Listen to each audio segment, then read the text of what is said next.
Good evening, everybody. I don't think I need this, but if somebody can't hear me, please say so. Can't hear me?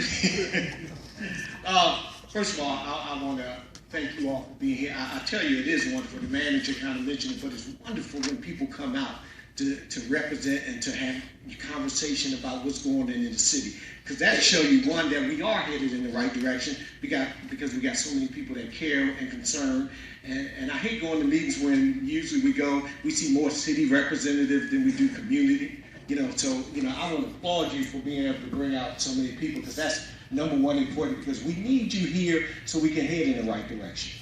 I know mentioned earlier, the councilman mentioned Neighborhood Watch. We do have a very aggressive Neighborhood Watch program throughout the city. We continue to push that. I'll make sure somebody come and talk to you about how we will continue to grow in our Neighborhood Watch, because Neighborhood Watch is important. One of the things I say to people all the time is crime go where we allow it to go. Let me just, a lot of times folks don't like to hear that, but it's true. Because in our neighborhoods that people call the police and let us know what's going on, we have less crime. Bad guys go where, we tend to, say, oh, we're not going to call, or oh, we're not going to deal with that issue, because they become accepted. Put some pressure on, call us, we will come.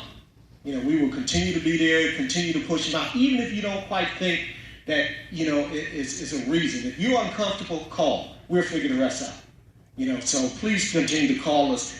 We also have a business watch that we do, so we'll reach out to you as well on that.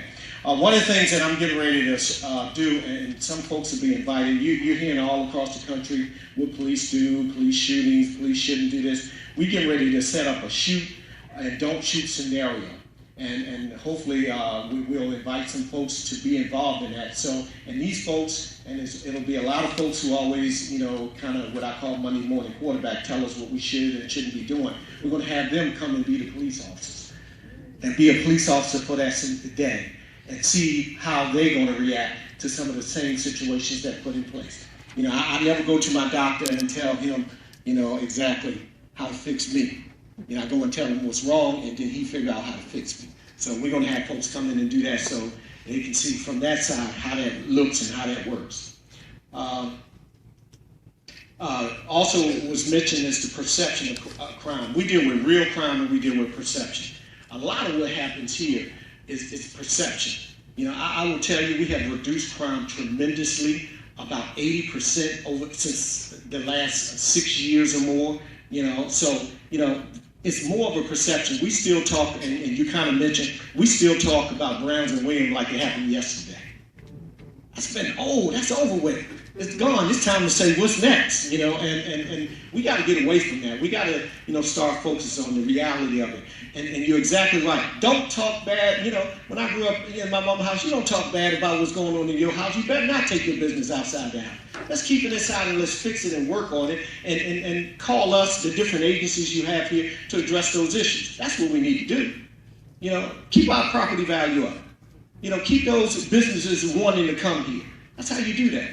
And this is probably a little bit of conflict of what you all heard. I actually think crime is the number one thing that makes sure people come. Because you can put Harvard University in the city of Petersburg. It won't be Harvard if it's crime ridden. You can put a Fortune 500 company in the city of Petersburg, but if it's crime around it, they're not going to come and they're not going to maintain it, and it's not going to be a Fortune 500. So, between the superintendent and all of, I think all of these things have to be fixed in order to make sure that we get folks inside the city, for a strong economic development.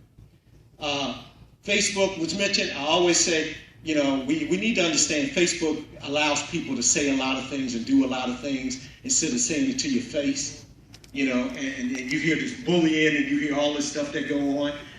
We should not be driven by those things and those comments. We need to be driven by factual statements, and understand that people hide behind the Facebook and say things and do things, in order, because they don't have to come face to face to you or have that open conversation with you. So keep that in mind. And something that we're doing in the police department now, we're trying to become an accredited police department. Years ago, this standard of policing came out where accreditation is out there. We are venturing on it into that avenue, trying to make sure we are an accredited police department. And what that does is say that all of our training and standards are, nationally recognized across the country on what we do, and they make sure that you maintain those same training standards, policies, procedures, and all that stuff. So we're going through that process now. We're looking forward to a very positive outcome in that. It is no joke. It is a very difficult process. And when I say these folks come in, they cross T's, dot I's, and do all these things, they do. So, we're going through that process with the police department, and hopefully here shortly we'll be able to, announce to you all that we are a fully accredited police department. So, thank you for the time, and thank you for being here. We have our chief, fire department, Chief Harris. Thank you. I didn't really know I don't need this, but I'm gonna say a couple quick things, but John took up my 5 minutes. One, I'm a product of the Petersburg Public School System. I'm very proud of that. All right. Two, when I left my office this evening, somebody said, "You got to go to that ward meeting." I said, "No, I get to go to that ward meeting." Mr. Councilman talked about the conversation, how you had a conversation. You always got to think the positive. That's very important. John hit on that also. So what I want to talk about is a couple of quick things. One, fire department. Okay, we do fire and we do EMS. You know about that. We do fire prevention, we got the fire marshal's office, fire inspection, and all those types of things. I don't want to talk about that because I only have 2 minutes. But on the code side, code compliance, property maintenance, but several people got up there and talk about that. That's under our responsibility, property maintenance. You got to cut your grass cutting season. If you don't cut your grass, we're going to cut it for you at a nice price. So it's a good thing that you should get your neighbors to help you cut your grass. And as the councilman mentioned in reference to, he has people in programs, get in contact with him so that we can get that process going. Curb appeal. Dr. Melvin, I know this happened with Dr. Victory when he came in. They took Dr. Victory around, and the realtor would look at the house and right on past that house. Look at another house and right on past the house.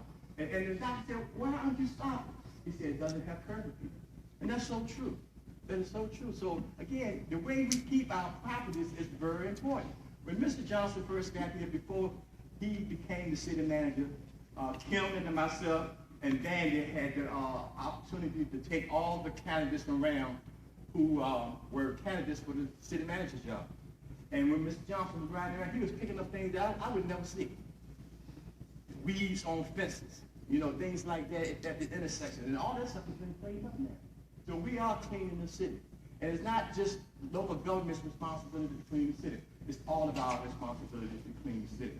The only other thing I want to talk about is emergency management also. Emergency management comes up under the aspect of the fire department. When I talk about emergency management, I'm talking about natural and man-made disasters.